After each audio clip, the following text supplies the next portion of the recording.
புத்தக பித்தனுக்கு வருக. நான் முகமது ஃபிர்தோஸ். நம்மளில் நிறைய பேர், நான் கூட இந்த பிரச்சனையை அனுபவிச்சிருக்கேன். அதாவது என்னோடய நேரத்தையும் ஆற்றலையும் எதில் செலுத்துறது அப்படிங்கிற மாதிரி. அதாவது நம்மளை சுற்றி நிறைய விஷயம் நடக்கும். குடும்ப பிரச்சனை இருக்கும், வேலையில் பிரச்சனை இருக்கும், இதுக்கப்புறம் அரசியலில் உள்ள பிரச்சனைகளையும் நம்ம கவனிப்போம். அப்புறம் அணுசக்தி ஒப்பந்தத்தை பற்றி பார்ப்போம், உலக பிரச்சனைகளை பார்ப்போம். இதில் எதில் கவனம் செலுத்துறதுன்னு தெரியாமல் ஒரு வகையில் எல்லா பிரச்சனையுமே நம்ம பிரச்சனை தான்ங்கிற மாதிரி நினச்சிக்கிட்டு எல்லா பிரச்சனைக்குமே நம்ம கவலைப்படுவோம். இதுக்கெல்லாம் காரணம் என்னன்னு பார்த்திங்கன்னா, நம்ம சுய விழிப்புணர்வோடு இல்லாமல் இருக்கிறது தான். சுய விழிப்புணர்வோடு இருக்கிறதுக்கு என்ன முக்கியம்னா, நாம் எதை தேர்ந்தெடுக்கிறோங்கிறதுல தான் இருக்குது. அதாவது என்னால் கட்டுப்படுத்த முடிகிற விஷயம் எது, கட்டுப்படுத்த முடியாத விஷயம் எதுன்னு எனக்கு பிரித்து பார்க்க தெரிஞ்சிட்டாலே போதும், என்னால் சுய விழிப்புணர்வோடு இருக்க முடியும். உதாரணத்துக்கு 7 ஹேபிட் ஆஃப் ஹைலி எஃபெக்டிவ் பீப்புள்னு ஒரு புத்தகம் இருக்குது. ஸ்டீவன் ஆர் கோவிங்கிறவர் எழுதியிருக்கிறாரு. அதில் ஒரு விஷயம் பேசப்பட்டிருக்கும். அதாவது இந்த உலகத்தில் நம்ம 2 வகையான வட்டத்தை பார்ப்போம். ஒன்று சர்க்கிள் ஆஃப் இன்ஃப்ளூன்ஸு, இன்னொன்று சர்க்கிள் ஆஃப் கன்சர்னு. இந்த சர்க்கிள் ஆஃப் கன்சர்ன் எடுத்துக்கிட்டோன்னா இது நம்ம கட்டுப்பாட்டில் இல்லாத விஷயங்கள். நான் ஆரம்பத்தில் சொன்ன மாதிரி அரசியல், உலக பிரச்சனை, இந்தியாவில் உள்ள கடன், இந்த மாதிரி கூட எடுத்துக்கலாம். இதெல்லாம் நினச்சி நம்ம கவலைப்பட்டாலுமே இது மேலே நம்மளால் எந்த தாக்கத்தையும் எந்த நடவடிக்கையும் எடுக்க முடியாது. நம்ம ஏதாவது ஒரு அதிகாரத்தில் இருந்தால் மட்டும்தான் அது முடியும். அதிகாரத்தில் இல்லாமல் நம்ம ஒரு சாதாரண மக்களாக, ஒரு குடிமகனாக இருந்தால் இதெல்லாம் முடியாது. இந்த சர்க்கிள் ஆஃப் இன்ஃப்ளூன்ஸை எடுத்துக்கிட்டோன்னா இது ஒரு சின்ன வட்டம் தான். இதில் நம்மளோட ஆரோக்கியம், நம்ம குடும்பத்தில் உள்ள பிரச்சனைகள், நம்ம குழந்தை வளர்ப்பு, இப்படி நமக்கு நெருக்கமான நம்மளால் கட்டுப்படுத்த முடிகிற விஷயங்கள்லாம் அடங்கும். இது 2ஐயும் பெரும்பாலும் நம்மளால் பிரித்து பார்க்க முடியாதால தான் 2ஐயுமே போட்டு நம்ம குழப்பிக்கிட்டு இருக்கோம். நம்மளால் எதையுமே செய்ய முடியாது அப்படிங்கிற மாதிரி.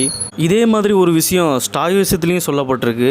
ஸ்டாயோயிசம்னா எதுன்னு பார்த்திங்கன்னா, இது கிமு 3ஆம் நூற்றாண்டில் ஏத்தன்ஸில் கீட்டியாங்கிற ஒரு நகரத்தில் ஜீனோங்கிற ஒரு மனிதர் இருந்தார். அவர் தான் இந்த தத்துவத்தை தோற்றுவித்தவர். இந்த ஸ்டாவோங்கிறது என்னன்னு பார்த்திங்கன்னா வீட்டு திண்ணை. அவர் திண்ணையில் இருந்து மாணவர்களுக்கு கற்பித்தனால அது பேர் ஸ்டாயோயிசம்னு வந்திருக்கு. இந்த தத்துவம் என்னன்னு பார்த்திங்கன்னா சுய ஒழுங்கு, துணிச்சல், நியாயம், ஞானம், இதுதான் உண்மையான மகிழ்ச்சி. விஷயங்களை விட நம்ம அதை பார்க்குற கண்ணோட்டம் தான் நமக்கான பிரச்சனைக்கான முக்கியமான காரணம், அந்த மாதிரி இது சொல்லுது. ஏன்னா கண்ணோட்டத்தை வச்சு தான் அந்த உலகத்தையே நம்ம எப்படி பார்க்குறோம், எப்படி புரிஞ்சுக்கிறோங்கிறதே தெரிய வருது. அந்த கண்ணோட்டத்துக்கு அப்புறமா தான் நம்ம ஒரு செயல் நடவடிக்கையிலே இறங்குவோம். இதுக்கு எந்த மாதிரி செயல் நடவடிக்கை எடுக்கிறது, இதுக்கு எந்த மாதிரி தீர்மானத்தை எடுக்கிறது அப்படிங்கிறது. அதுக்கப்புறம் ஒரு மன உறுதிக்கு வருவோம். நம்மளால் ஒரு விஷயங்களை மாற்ற முடியாட்டனா அதை நம்ம அப்படியே ஏற்றுக்கிடுவோம். அது இப்படி தாங்கிறத நம்ம புரிஞ்சுக்கிடுவோம். அதனால தான் ஸ்டாயோயிக் தத்துவத்தில் உள்ள ஒரு முக்கியமான வழக்கம் என்னன்னு பார்த்திங்கன்னா, நம்மளால் எதை கட்டுப்படுத்த முடியும், எதை கட்டுப்படுத்த முடியாது, நம்மளால் எதன் மீது தாக்கத்தை ஏற்படுத்த முடியும், எதன் மீது தாக்கத்தை ஏற்படுத்த முடியாதுங்கிறத வேறுபடுத்தி பார்க்க தெரிகிறது தான். உதாரணத்துக்கு ஒரு வானிலை காரணமாக, புயல் காரணமாக நம்ம புறப்படுற விமானம் கூட தாமதமாகலாம். அதனால் நம்ம அங்கே இருக்கிறவங்ககிட்ட எவ்வளோ தான் காட்டு கூச்சல் போட்டாலுமே அந்த புயலை நம்ம கட்டுப்பாட்டில் கொண்டு வர முடியாது. அதே மாதிரி நான் இப்போ இருக்கிற நிறத்தை விட வெளியே நிறத்துலையோ இல்லைனா இன்னும் கருப்பாவோ என்னால் மாற முடியாது. உயரமாவோ இல்லைனா குள்ளமாவோ என்னால் மாற முடியாது.